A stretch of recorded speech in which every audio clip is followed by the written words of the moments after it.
When are you competing next anyway? July, Vancouver show. What's up guys and welcome. You are watching Fazi Fitness. So let's start this video with a little update from Samson Dauda. So Samson had another 2 weeks to get sharper, and that I have to say is plenty of time to accomplish this task specifically in bodybuilding terms. 2 weeks is plenty of time to come in more shredded, more peeled. But the question is, can Samson Dauda actually do that?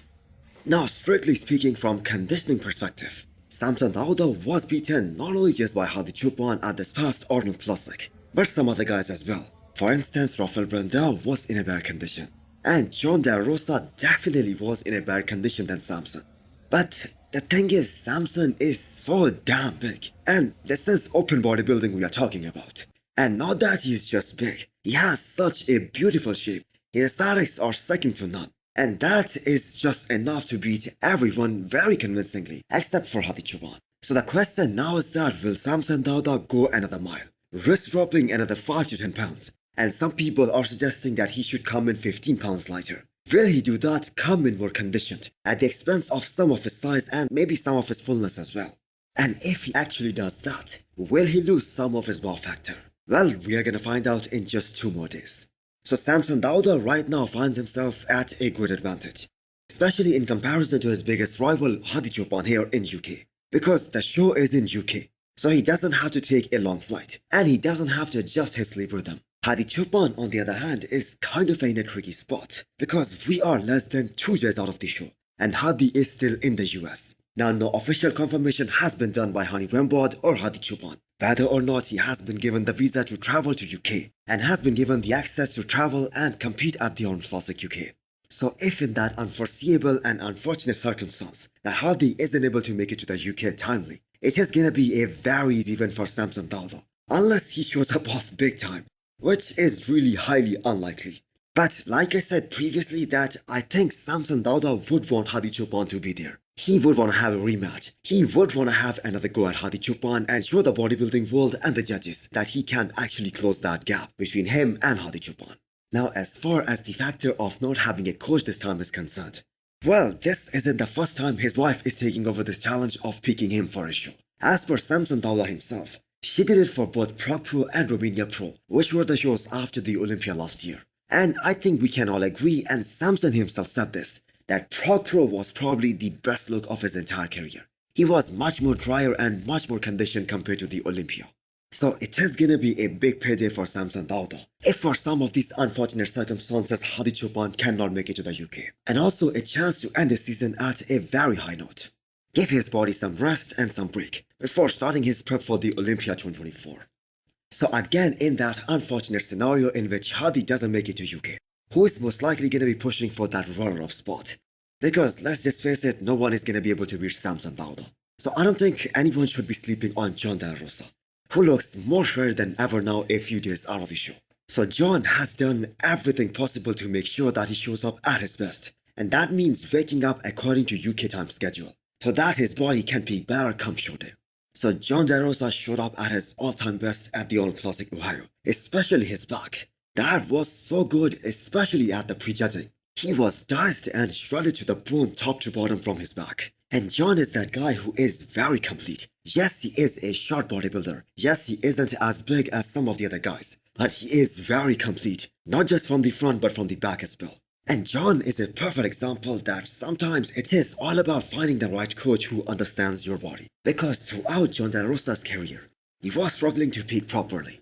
He was struggling to bring his best on the stage, and we have seen him prep with Patrick for 3 shows now. Chicago Pro, Tampa Pro, and then the Arnold Classic, and he has improved every single time from one show to the next. So I think Jon can definitely win second place. So James Hollingshead has an equal chance of beating Jon De La Rosa here in UK. This is a show in his country, so he has got a tons of sport as well, and James is gonna play a gamble here, as evident from his recent caption here. Come in as hard and as full as he possibly can, and see how that goes for him. Because we also at the Arnold Classic, it was a toss-up between him and Jon De La Rosa, especially at the prejudging. They both had the same scores, and when people talk about James, they talk about Branch Warren because structurally speaking, they are both kinda similar. So James Hollingshead isn't definitely gonna be the most prettiest physiques, or the most athletic physique out there on that stage. So why not play to his strengths? Come in dry and bone shredded and bring that granite-like conditioning. The way he was looking 3 days prior to Ohio. So we don't exactly know how that is gonna look in comparison. But just because everyone keeps telling him to come in more fuller, James is gonna play that card. Also, another guy that we have to keep in mind who can be top 2 here is none other than Akim Williams. I mean, Akim is the biggest of them all. He has all the size in the world, he has all the muscles in the world. All he needs to do is come in shredded and bring the conditioning. And I think he's gonna be in second place, given that Hadi Choopan doesn't make it here. Quinton Beastwood is a guy who we are all expecting to surpass a lot of expectations this year. So up until now, out of all the guys that took more than 1 year off to grow to get better, and that includes Rafael Brandao, James Hollingshead, and Mohammad Jaban, we can all agree that Rafael Brandao made the biggest jump in terms of getting better, in terms of the improvements. Now we have to add Quinton to that list as well, because he's the guy who took the most time off after 2022. The last show that he did was Texas Pro 2022, and even Martin Fitzwater did the On Classic UK afterwards. So the next time we see Quinton on the stage, that is gonna be after a gap of about 2 years. So coming back to present, Quinton is officially in prep. He started his prep with his new coach Matt Jansen just a few weeks ago. But as of right now, they haven't revealed what show they're aiming for, when he is gonna compete exactly. But looking at all of his recent updates, the man is coming back to shape pretty damn fast. So he was really huge during the off-season, went as high as 330 pounds, and he gets posed next to Nick Walker as well. And he looked pretty damn huge even standing next to Nick Walker. So he is gonna be a much more bigger version of himself whenever he steps on stage in 2024. But the good thing is that he is still rocking a very tiny waist, and that isn't even close to what he's gonna look like when he is 100% shredded. Quinton is one of the tallest guy in the men's open bodybuilding division. A lot of you guys might not remember this, but Quinton has been a pro for quite some years now. Vancouver Pro 2019, a show that will always be remembered for Hadi Choopan's greatest shape, his greatest conditioning. But Quinton did compete in that show as well, where he was able to place top 6 and he was able to beat Samson Dauda at that show as well. So I have to say sky is the limit for Quinton, especially if he is able to fill out his frame. He is same as Samson Dauda and Andrew Jack, actually maybe even taller, and his shape is even better than these guys.